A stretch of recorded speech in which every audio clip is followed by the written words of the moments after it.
Moin moin! Wir kommen heute zum spaßigen Teil. Tunnelfahrt mit einem Diesel mit einer Straight Pipe. Und ja, es klingt so geil, wie es sich anhört. Was für ein blödsinniger Satz. Mal ein bisschen in Drehzahlfreude hier.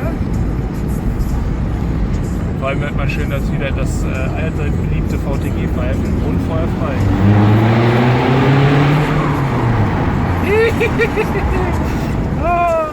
Ja, das macht Spaß. Die nächste Fahrt geht rückwärts.